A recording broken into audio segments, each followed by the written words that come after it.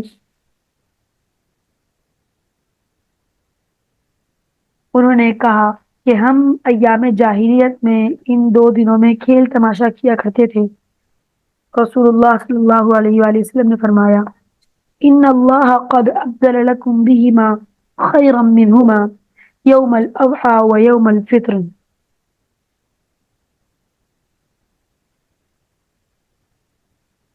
اللہ تعالیٰ نے ان ایام کے بدلے میں تمہیں ان سے 2 بہتر ایام عطا کیے ہیں، وہ یوم الاضحی اور عید الفطر، چھوٹی عید بڑی عید جس کو ہم کہتے ہیں۔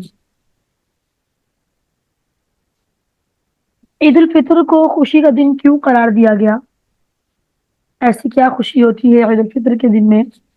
عید الفطر دراصل بہت سی خوشیوں کا مجموعہ ہے۔ ایک، رمضان المبارک کے روزوں کی خوشی، دوسری قیام شب، رمضان کی جو آپ نے اتنی راتیں جو ہے وہ عبادت کی اس کی خوشی، تیسری نزول قرآن کی خوشی، چوتھی لیلۃ القدر کی خوشی، پانچویں اللہ تعالیٰ کی طرف سے روزے داروں کے لیے رحمت، بخشش اور عذاب جہنم سے آزادی کی خوشی ہے۔ پھر ان تمام خوشیوں کا اظہار جو ہے وہ صدقہ و خیرات سے، جسے صدقہ فطر کہا جاتا ہے، کیا جاتا ہے، تاکہ عبادات کے ساتھ انفاق و خیرات کا بھی عمل شریک ہو جائے۔ آپ نے عبادت تو کی، کہ روزے میں بھی عبادت ہے اور قرآن کی تلاوت میں بھی عبادت ہے، رات جاگنے میں بھی عبادت ہے، اور لیلۃ القدر کی بھی عبادت ہے۔ تو جب آپ جو ہے وہ انفاق اور خیرات کرتے ہیں، اپنے مال میں سے خرچ کرتے ہیں، تو انفاق کے اعتبار سے، مالی اعتبار سے بھی ایک عبادت ہماری اس میں شامل ہو جاتی ہے، جنسی عبادت کے ساتھ ساتھ، جسمانی عبادت کے ساتھ ساتھ۔ یہی وہ وجوہات ہیں جن کی بنا پر اسے مومنوں کے لیے خوشی کا دن قرار دیا گیا۔ کیوں خوشی کا دن قرار دیا گیا عید الفطر کو نازیہ؟ عید الفطر کو اس لیے انمیوٹ جائیے نازیہ۔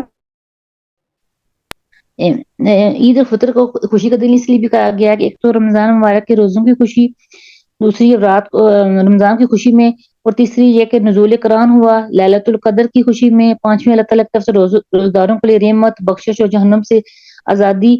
پھر ان تمام خوشیوں کا آزاد صدقہ و خیرات سے، جیسے صدقہ فطر بھی کہا جاتا ہے، کرنے کو حکم دیا ہے، اور اس میں سے عبادت کا خاص لذت و ہم گناہوں سے دور ہو جاتے ہیں، اپنے آپ کو خالص اللہ کے لیے کر دیتے ہیں، اور اس لیے اس دن کو خوشی کا دن قرار دیا گیا ہے۔ بالکل ٹھیک، ایسا ہی ہے۔ کیا عید کے دن روزہ رکھنا جائز ہے؟ جی نہیں، عید کے دن روزہ رکھنا جائز نہیں ہے۔ نہیں۔ نبی کریم صلی اللہ علیہ وآلہ وسلم نے عید کے دن روزہ رکھنے سے منع فرمایا ہے۔ حضرت ابو سعید خدری رضی اللہ تعالی عنہ فرماتے ہیں نہا رسول اللہ صلی اللہ علیہ وسلم عن صیام یومین، یوم الفطر و یوم الاضحی۔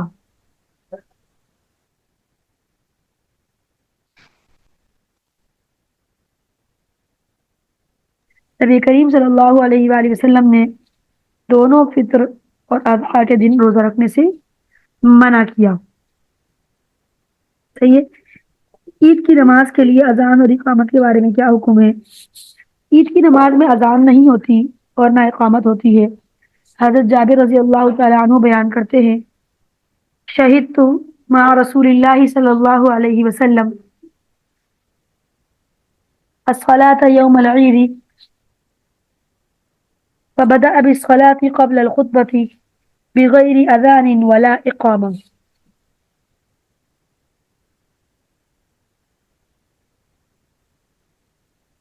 حضرت جابر رضی اللہ تعالیٰ عنہ پر بیان کرتے ہیں کہ میں نے عید کے دن نبی کریم صلی اللہ علیہ وآلہ وسلم نماز کے ساتھ میں عید کے دن نماز میں حضور کریم صلی اللہ علیہ وآلہ وسلم کے ساتھ حاضر تھا، بس آپ نے اذان اور تکبیر کے بعد خطبے سے قبل عید کی نماز کا آغاز کیا۔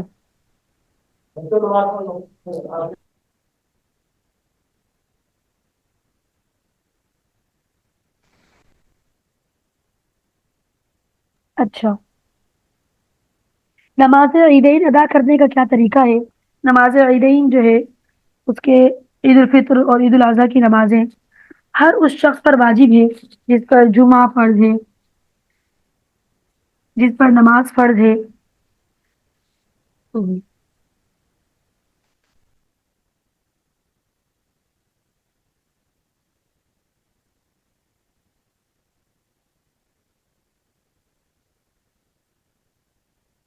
جی، عیدین کی نماز جو ہے وہ 2 رکعتوں والی نماز ہوتی ہے۔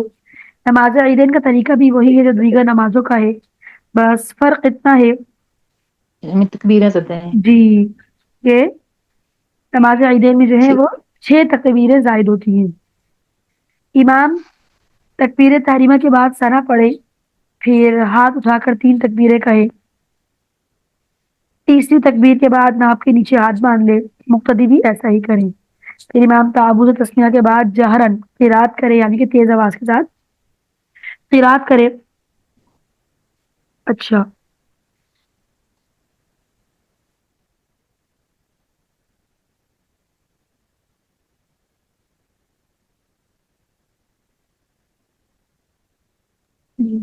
جہرن قرات کا مطلب ہے کہ تیز آواز میں قرات کرے۔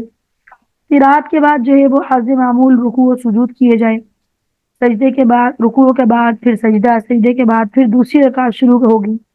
امام قرات کرے، قرات کے بعد 3 مرتبہ ہاتھ اٹھا کر تکبیریں کہے، 6 تکبیریں ہو گئیں۔ مقتدی بھی اس کے ساتھ ایسا ہی کریں، اور چوتھی مرتبہ امام ہاتھ اٹھائے بغیر تکبیر جو ہے وہ رکوع کر لے، مقتدی بھی ایسا ہی کریں۔ اس طرح 2 رکعت نماز آپ کی مکمل ہو گئی۔ تو یہ طریقہ ہوتا ہے نماز عیدین کا۔ نماز عیدین کا جو وقت ہے وہ آفتاب کے بلند ہو جانے کے بعد جو ہے وہ زوال ہو جاتا ہے۔ زوال سے پہلے تک جی، اس سے پہلے پہلے تک آپ نے عیدین کی نماز جو ہے وہ پڑھ لینی ہے۔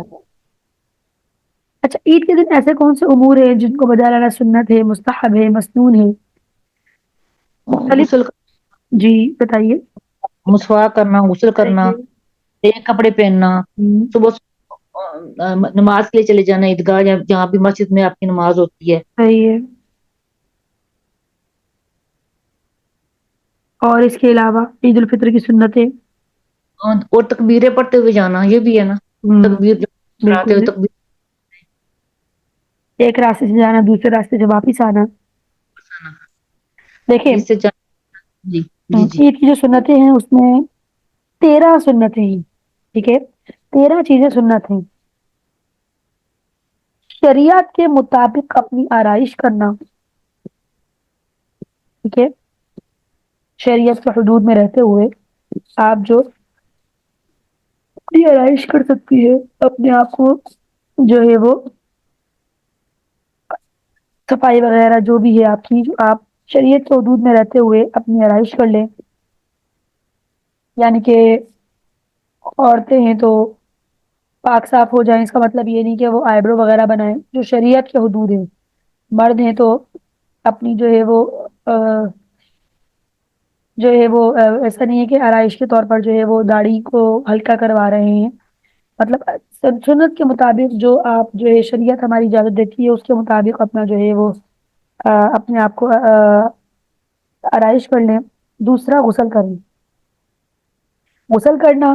تیسرا، مسواک کرنا، ٹھیک ہے، جو آپ کے حسب طاقت آپ کے پاس عمدہ لباس موجود ہو وہ عمدہ لباس پہننا۔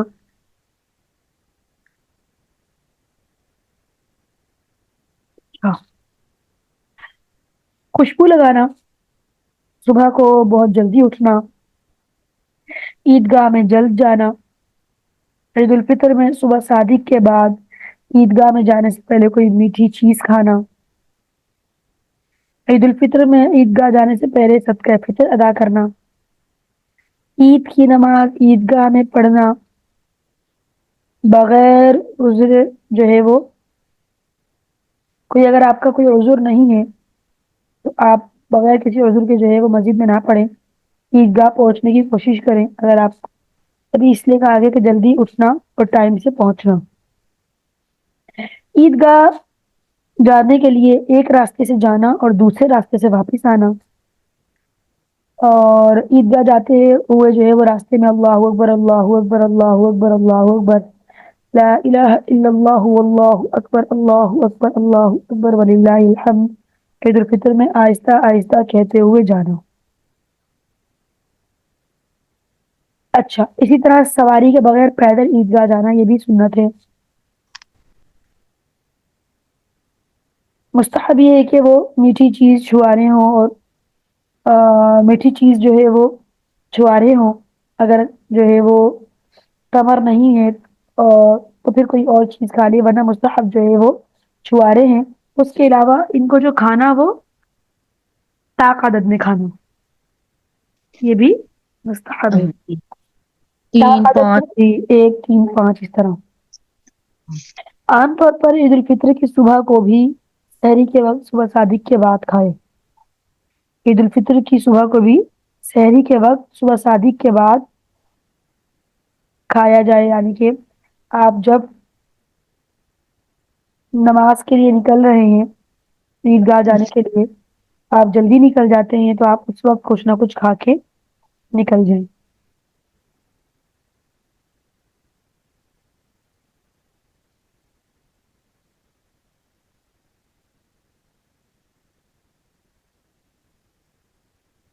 اسی طرح عید الاضحیٰ جو ہے اس کی نماز سے پہلے کچھ نہ کھانا مستحب ہوتا ہے۔ اگر قربانی کا گوشت میسر ہو تو نماز کے بعد نماز عید کے بعد اس کا کھانا مستحب ہے۔ یہ اللہ تعالیٰ کی طرف سے اس کے بندوں کی ضیافت ہے، لیکن اگر کچھ کھا بھی لیا تو کوئی حرج نہیں ہے، لیکن یہ سنت ہے نا، ٹھیک ہے؟ تو سنت کی اگر آپ اتباع کریں گے تو اس پر اجر ہے، اگر آپ اس کی اتباع نہ کریں گے تو اس پر گناہ نہیں ہے۔ لیکن چونکہ ہم نے پورا رمضان کا مہینہ اتنے بہترین طریقے سے گزارا ہوتا ہے تو ہم چاہیں گے کہ اللہ تعالیٰ ہم سے آگے بھی خوش ہی رہیں اور اس کے نبی کی جو ہے وہ سنتوں کی اتباع کرنے کی کوشش کریں گے، کیونکہ ہم جس طرح اپنے آپ کو عادی کر لیں گے تو ہم پورا سال اسی طرح گزاریں گے۔ نماز عید کے لیے تکبیر تشریق کہتے ہوئے جانا۔ اچھا، عید الاضحیٰ میں بآواز بلند اور عید الفطر میں آہستہ کہنی چاہیے۔ عیدین کا خطبہ سنت ہے، یہ خطبہ نماز کے بعد ہوگا۔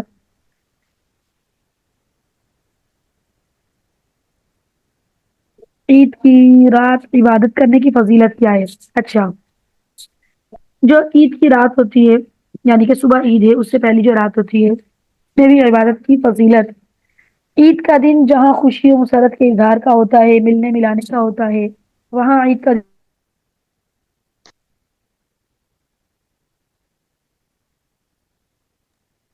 عید کا دن جو ہے وہ عید کی جو رات ہے اس میں کی جانے والی عبادت کی فضیلت عام دنوں میں کی جانے والی عبادت سے کئی گنا بڑھ کر ہوتی ہے۔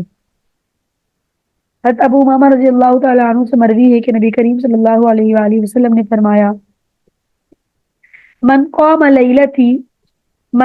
لیلۃ العیدین محتسبا للہ لم یمت قلبہ یوم تموت القلوب۔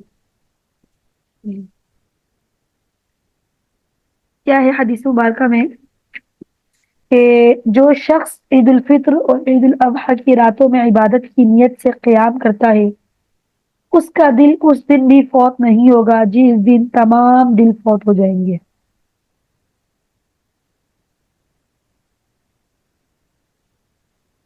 اسی طرح ہم نے جو ہے وہ صدقات اور خیرات کے حوالے سے پڑھا کہ ماہ رمضان میں جو ہے عید سے پہلے جو ہے وہ صدقہ فطر دے دیا جائے۔ اور دیکھیں یہ تو صدقہ فطر ہے، ٹھیک ہے، لیکن جو رمضان کے مہینے میں جو دوسرے صدقات اور فطرات ہیں، صدقات ہیں، خیرات ہیں جو ہم جو ہے وہ غریبوں کو دیتے ہیں، اس کی بھی بہت زیادہ احادیث میں فضیلت بیان کی گئی ہے۔ صدقہ خیرات وہ مال ہے جو اللہ کی رضا کے لیے غریب اور مسکین کو دیا جاتا ہے۔ زکوٰۃ اور عشر و صدقہ فطرہ تو واجب ہے نا، جو ان تینوں میں سے کسی کو جو ادا نہ کرے وہ گناہگار ہوگا۔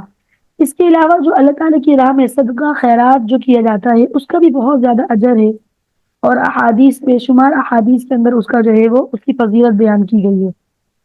تو جب صدقے کی جو ہے وہ اتنی زیادہ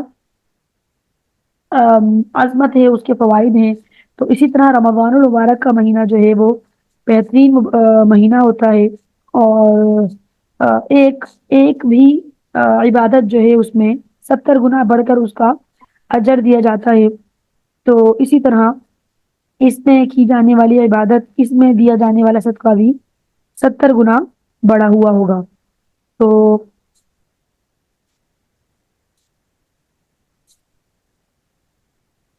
انس رضی اللہ تعالیٰ عنہ بیان کرتے ہیں کہ نبی کریم صلی اللہ علیہ وآلہ وسلم سے پوچھا گیا کون سا صدقہ افضل ہے؟ آپ صلی اللہ علیہ وآلہ وسلم نے فرمایا رمضان میں صدقہ کرنا افضل ہے۔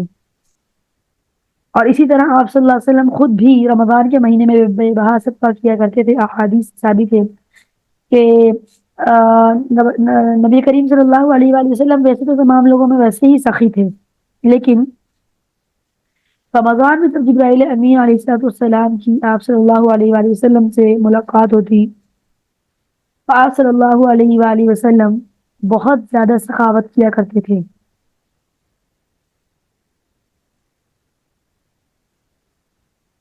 حضرت جبرائیل علیہ السلام کی ملاقات کے وقت تو آپ صلی اللہ علیہ وآلہ وسلم سخاوت میں تیز ہوا کے جھونکے سے بھی بڑھ جاتی تھی، آپ کی جو یہ صفت تھی۔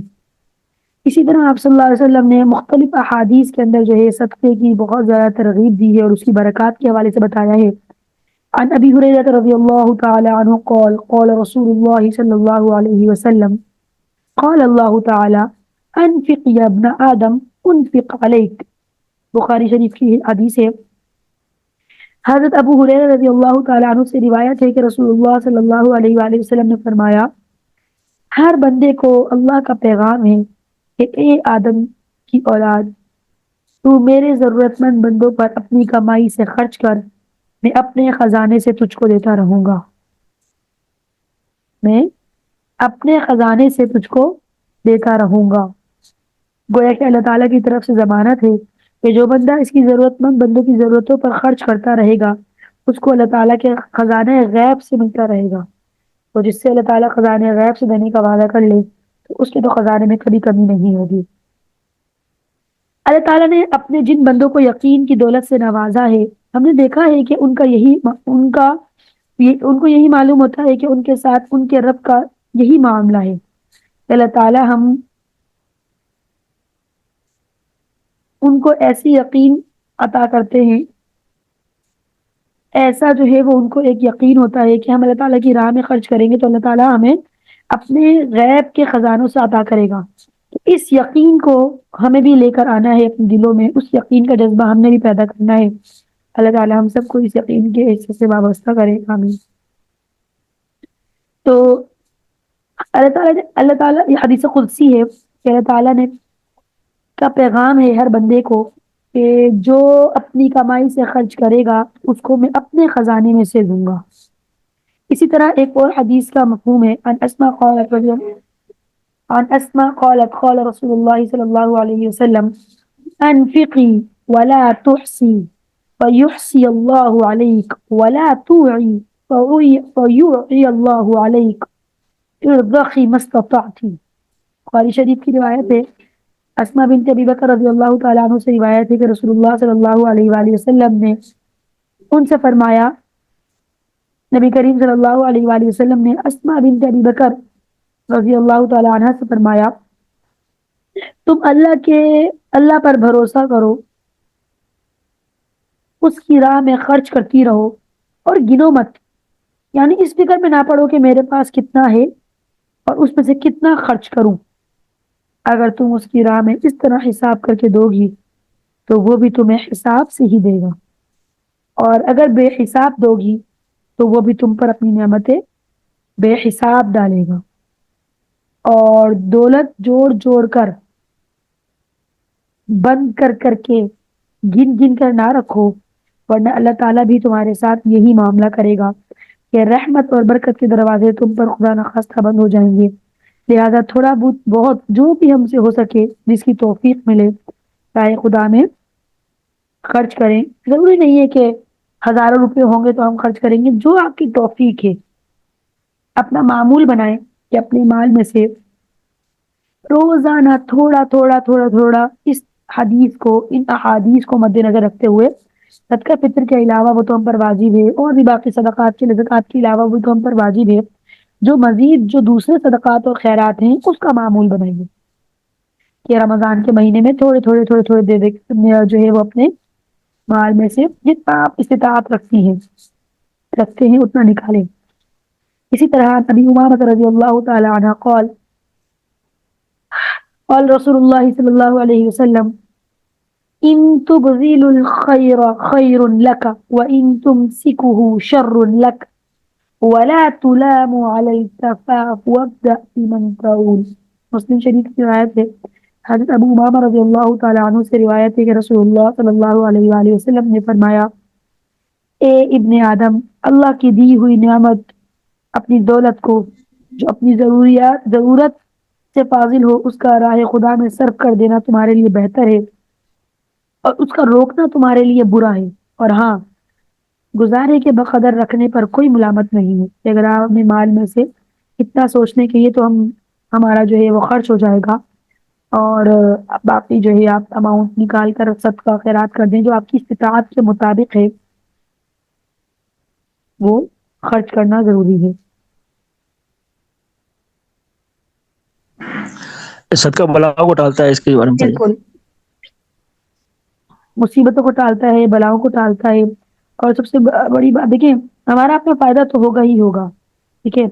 تو ساتھ ساتھ اگر ہم یہ سوچیں کہ ہم جو نبی کریم صلی اللہ علیہ وآلہ وسلم نے راہ خدا میں خرچ کرنے کے لیے اتنی ساری احادیث کے بارے میں بتایا ہے، تو ہم اس پر عمل کرتے ہوئے اس کو جو ہے صدقے کو دے رہے ہیں تو ہمارا فائدہ تو ہوگا ہی ہوگا. ساتھ ساتھ حدیث کو، سنت کو فالو کرنے کا بھی، اتباع کرنے کا بھی ثواب مل جائے گا.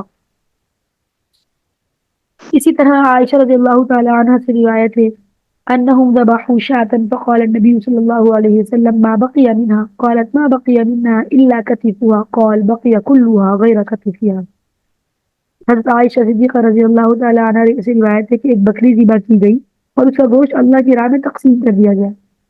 رسول اللہ صلی اللہ علیہ وآلہ وسلم تشریف لائے اور آپ صلی اللہ علیہ وسلم نے دریافت کیا بکری میں سے کیا باقی رہا. عائشہ صدیقہ رضی اللہ تعالی عنہ نے فرمایا صرف ایک دست باقی رہا، باقی سب ختم ہو گیا. آپ صلی اللہ علیہ وآلہ وسلم نے فرمایا اس دست کے علاوہ جو کچھ تم نے تقسیم کیا دراصل وہی باقی رہا ہے، بے شک وہی کام آنے والا ہے، یعنی آخرت میں انشاءاللہ اس کا اجر ملے گا. تو اللہ کی راہ میں خرچ کرنے کے بعد یہ نہ سوچا جائے کہ ہمارا مال کم ہو رہا ہے یا ختم ہو رہا ہے، بلکہ یہ سوچا جائے کہ ہم اس کو اپنی آخرت کے لیے ذخیرہ کر رہے ہیں، اپنے اجر اور ثواب کو اللہ کے جو ہے یہاں ڈال رہے ہیں، جس کے بارے میں انشاءاللہ ہمیں قیامت کے دن اجر اور ثواب ملے گا. دیکھیں، آپ کو اپنا یقین پختہ کرنا ہے نا، توکل کی راہ کو بہتر بنانا ہے.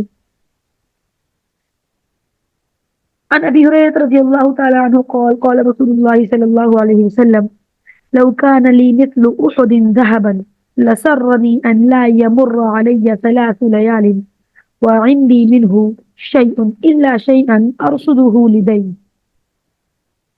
ابو ہریرہ رضی اللہ تعالیٰ عنہ سے روایت ہے کہ رسول اللہ صلی اللہ علیہ وسلم نے فرمایا اگر میرے پاس احد پہاڑ کے برابر سونا ہو تو میرے لیے خوشی کی بات یہ ہوگی کہ 3 راتیں گزرنے سے پہلے اس کو راہ خدا میں خرچ کروں. سبحان اللہ. اور میرے پاس ان میں سے کچھ بھی باقی نہ رہے سوائے اس کے کہ میں قرض ادا کرنے کے لیے اور میں کچھ بچا لوں، کہ اگر مجھ پر قرض ہے تو میں اس کو بچا لوں. اس کے علاوہ میرے لیے خوشی کی بات یہ نہیں کہ میرے پاس جو ہے وہ احد پہاڑ جتنا سونا ہے، مجھے میرے لیے خوشی کی بات یہ کہ میں نے اس کو اللہ کی راہ میں خرچ کر دیا. ٹھیک ہے، صدقہ کرنے سے مال میں کبھی نہیں آتی، اس کی جو ہے وہ آپ کے دل میں اس بات پر توکل ہونا چاہیے. کیونکہ ابو ہریرہ رضی اللہ تعالیٰ عنہ سے روایت ہے کہ رسول اللہ صلی اللہ علیہ وسلم نے فرمایا صدقہ سے مال میں کمی نہیں آتی بلکہ اضافہ ہوتا ہے، اور قصور معاف کر دینے سے آدمی جو ہے وہ نیچا نہیں ہوتا بلکہ اس کا سر بلند ہوتا ہے. اگر آپ کسی کو معاف کرتے ہیں، کسی کی غلطی کو کوتاہی کو معاف کرتے ہیں، تو آپ یہ نہ سمجھیں کہ آپ نیچے ہو گئے، اور اس کی عزت میں اضافہ ہو جاتا ہے. اور جو اللہ تعالیٰ کے لیے خاکساری کا رویہ اختیار کرتا ہے تو اللہ تعالیٰ اس کو رفعت اور بالاتری بخشتا ہے. تو جھکنا، کسی کو معاف کر دینا، اللہ کے لیے تواضع اختیار کرنا، یہ آپ کا جھکنا نہیں ہے بلکہ اللہ کے یہاں آپ کی قدر و منزلت اور بڑھ گئی ہے. صدقے سے آپ یہ نہ سمجھیں کہ مال میں کمی آتی ہے بلکہ اور زیادہ اضافہ ہوتا ہے. اسی طرح صدقہ جو آپ دیں وہ ضرورت مندوں کو دیں. ضرورت مندوں کو کھلانے پلانے کا جو اجر و ثواب ہے وہ الگ ہے.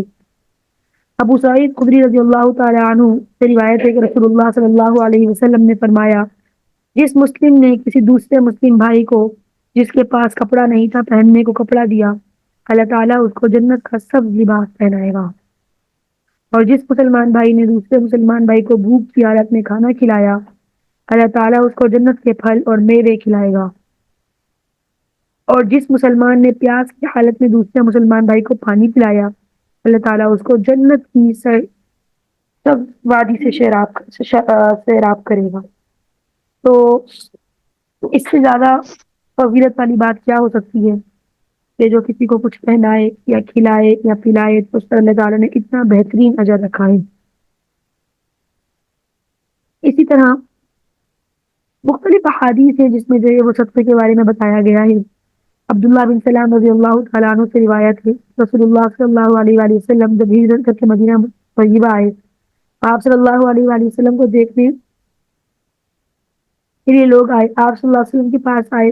جب کہتے ہیں عبداللہ بن سلام کہ جب میں نے آپ صلی اللہ علیہ وسلم کو غور سے دیکھا تو میں نے آپ کو پہچان لیا کہ یہ چہرہ جو ہے وہ کسی جھوٹے کا چہرہ نہیں ہے.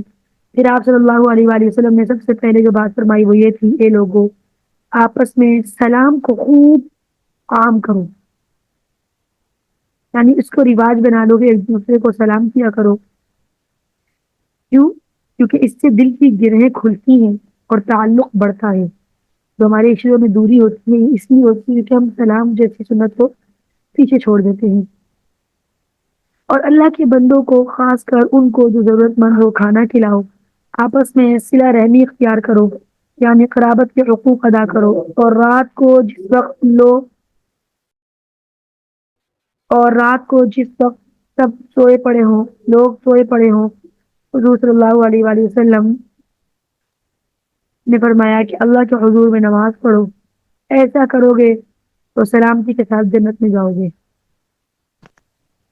اسی طرح رمضان کے مہینے میں جیسے صدقہ دینا بھی جو ہے وہ بہترین صدقہ ہے، اسی طرح ایک صدقہ اور جو برکت کا اور فضیلت کا حامل ہے وہ یہ کہ اپنے اہل و عیال پر خرچ کرنا، یہ بھی صدقہ ہے. حضرت ابو مسعود رضی اللہ تعالیٰ عنہ سے روایت ہے کہ رسول اللہ صلی اللہ علیہ وسلم نے فرمایا، جب کوئی صاحب ایمان بندہ اپنے اہل و عیال پر ثواب کی نیت سے خرچ کرے تو اس کے حق میں صدقہ ہوگا اور وہ عند اللہ ثواب کا مستحق ہوگا. فرض اپنا پورا کیا، اہل و عیال پر خرچ کرنا تو ظاہر سی بات ہے ہماری مجبوری، ذمہ داری، سب کچھ ہوتا ہے، لیکن اگر آپ ثواب کی نیت رکھیں گے تو اس کا بھی اجر اللہ تعالیٰ آپ کو دیں گے. اپنے اہل و عیال کی ضروریات پر اپنی حیثیت کے مطابق کم و بیش خرچ تو سبھی کرتے ہیں، لیکن اس خرچ کرنے سے لوگوں کو وہ روحانی خوشی حاصل نہیں ہوتی جو اللہ کے نیک بندوں کو دوسرے ضرورت مندوں اور مساکین اور فقراء پر صدقہ و خیرات کرنے سے ہوتی ہے. کیونکہ اپنے اہل و عیال پر خرچ کرنے کو لوگ جو ہے وہ ثواب نہیں سمجھتے بلکہ اس کو ایک مجبوری سمجھتے ہیں یا نفس کا ایک تقاضا سمجھتے ہیں. رسول اللہ صلی اللہ علیہ وآلہ وسلم نے بتایا کہ اپنے اہل و عیال اور عزیز و اقارب پر لوجہ اللہ کے لیے خرچ کرنا، ثواب کی نیت سے خرچ کرنا، یہ بھی بہترین صدقہ ہے. سب صدقے یہ جو ہیں آپ کے آخرت کے بینک میں جمع ہوتے جائیں گے، بلکہ دوسرے لوگوں پر صدقہ جو ہے وہ کرنے سے زیادہ ثواب ہوتا ہے. رسول اللہ صلی اللہ علیہ وآلہ وسلم کی اس تعلیم سے ہمارے لیے خیر و سعادت کا ایک بہت بڑا دروازہ کھل جاتا ہے کہ ہم اپنے بیوی بچوں پر کھانے پینے کپڑے جوتے جو بھی ہے ان کی جائز جو حدود میں شریعت کے حدود میں رہتے ہوئے ان کے جو اخراجات ہیں اس کو پورا کریں اور اس نیت سے کہ جو ہے وہ یہ ہم ان پر جو ہے خرچ کر رہے ہیں یہ اللہ کی خوشی کے لیے اللہ کو راضی کرنے کے لیے صدقہ کر رہے ہیں تو یہ بھی آپ کا جو ہے وہ اللہ تعالیٰ کے یہاں لکھا جائے گا اور اس کا اجر آپ کو دیا جائے گا بشرطے کہ آپ کی جو نیت ہے وہ دباؤ مجبوری اور یہ نہ ہو بلکہ آپ کی نیت جو ہے وہ اللہ تعالیٰ کو راضی کرنا اللہ تعالیٰ کو اہل و عیال پر خرچ کرنا اللہ تعالیٰ کے کی لوجہ اللہ ہے تو اس پر آپ کو جو ہے وہ اجر بھی ملے گا اسی طرح اہل قرابت پر جو ہے وہ خرچ کرنے کی بہت سارے اور بھی فضائل ہیں ایک حدیث مبارکہ کا مفہوم ہے کہ سلیمان بن عامر رضی اللہ تعالیٰ عنہ سے روایت ہے کہ رسول اللہ صلی اللہ علیہ وسلم نے فرمایا کسی اجنبی مسکین کو اللہ کے لیے کچھ دینا صرف صدقہ ہے اور کسی عزیز قریب ضرورت مند کو اللہ کے لیے کچھ دینے میں دو پہلو ہیں دو پہلو کون سے ہیں دو طرح کا ثواب ہے ایک یہ کہ وہ صدقہ ہے اور دوسرا یہ کہ صلہ رحمی ہے تو جب آپ جو ہے وہ اپنے گھر والوں پر خرچ کرتے ہیں تو آپ انہیں دو پوائنٹ کو مد نظر رکھیں کہ یہ جو ہے وہ ایک تو صدقہ بھی ہے اور ایک صلہ رحمی ہے کہ جو آپ کی مجبوری ہے وہ بھی پوری ہو جائے گی اور اللہ تعالیٰ اس کا اجر بھی آپ کے لیے لکھ دیں گے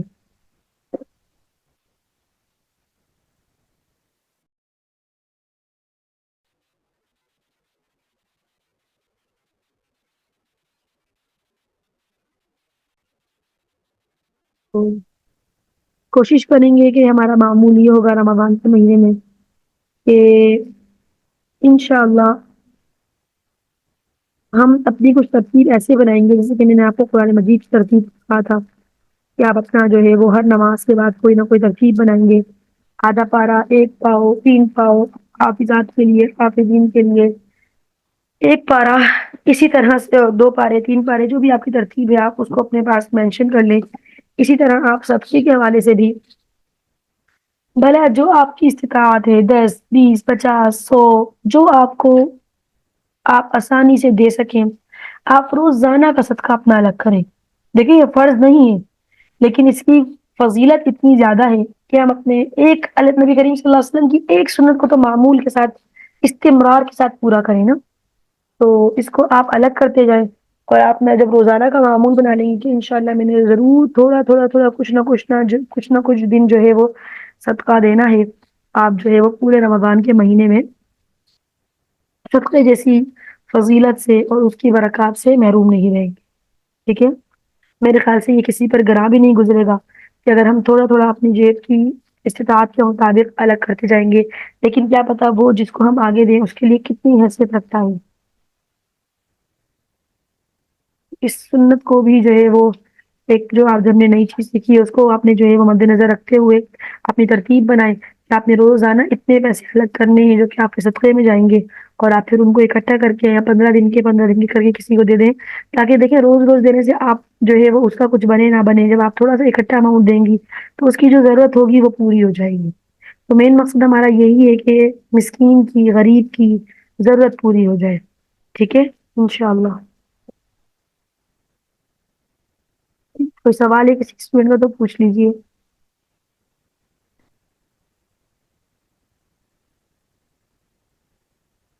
آج کی جو 2 دعائیں ہیں وہ یاد کر لیجیے گا کھانا کھانے کی دعا اور کسی کے گھر اگر ہم جو ہے وہ کھانا کھاتے ہیں تو اس کے حوالے سے جو دعا ہے ان دونوں کو دیکھ لیجیے گا پکچر بھی میں آپ کے ساتھ شیئر کر دوں گی باقی پھر انشاءاللہ کل کی کلاس میں ڈسکس کرتے ہیں آگے سبحانك اللهم وبحمدك أشهد أن لا إله إلا أنت وحدك لا شريك لك نستغفرك ونتوب إليك نستغفرك ونتوب إليك نستغفرك ونتوب إليك السلام علیکم ورحمۃ اللہ وبرکاتہ وعلیکم السلام ورحمۃ اللہ وبرکاتہ جزاک اللہ جی وإياك